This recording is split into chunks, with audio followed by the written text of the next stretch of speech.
aussi nous devons donner notre vie pour les frères. Si quelqu'un possède les biens du monde et que voyant son frère dans le besoin, il lui ferme ses entrailles, comment l'amour de Dieu demeure-t-il en lui?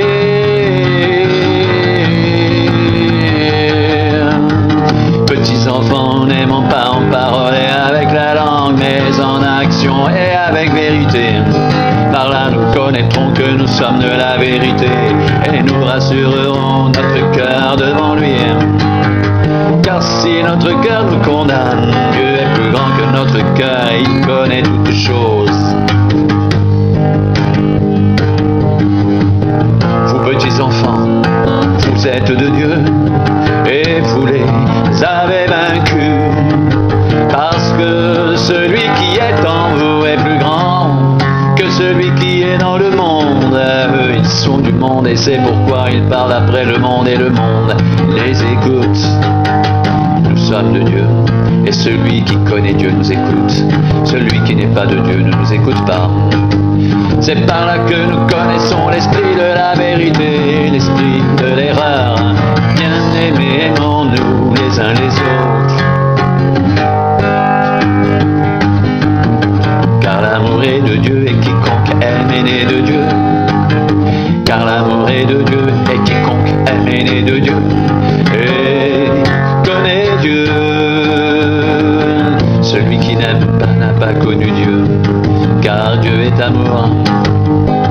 L'amour a été manifesté envers nous en ce que Dieu a envoyé son Fils unique dans le monde, afin que nous vivions par lui. Et cet amour consiste non point en ce que nous avons aimé Dieu, mais en ce qu'il nous a aimés, envoyé son Fils comme victime expiatoire pour nos péchés. Bien-aimés, si Dieu nous a ainsi aimés, nous devons aussi nous aimer les uns les autres. Personne n'a jamais vu Dieu. Si nous nous aimons les uns les autres, Dieu demeure en nous et son amour est parfait en nous. Nous connaissons que nous demeurons en lui et qu'il demeure en nous, parce qu'il nous a donné de son esprit.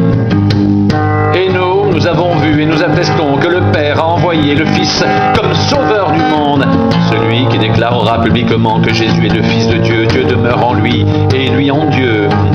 Et nous avons connu l'amour que Dieu a pour nous et nous y avons cru. Dieu est amour, Dieu est amour, Dieu est amour, et celui qui demeure dans l'amour demeure en Dieu et Dieu demeure en lui. Et nous avons connu l'amour que Dieu a pour nous. Et nous y avons cru. Dieu est amour et celui qui demeure dans l'amour demeure en Dieu et Dieu demeure en lui. Et Dieu demeure en lui. Et Dieu demeure en lui. Et Dieu demeure en lui. Dieu est amour et celui qui demeure dans l'amour demeure en Dieu et Dieu demeure en lui.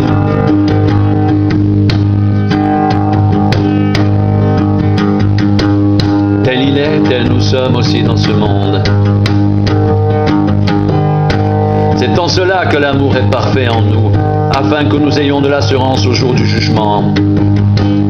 La crainte n'est pas dans l'amour, mais l'amour parfait bannit la crainte. Car la crainte suppose un châtiment, et celui qui craint n'est pas parfait dans l'amour. Pour nous, nous l'aimons parce qu'il nous a aimés le premier. Quiconque croit que Jésus est le Christ est né de Dieu, et quiconque aime celui qui l'a engendré aime aussi celui qui est né de lui.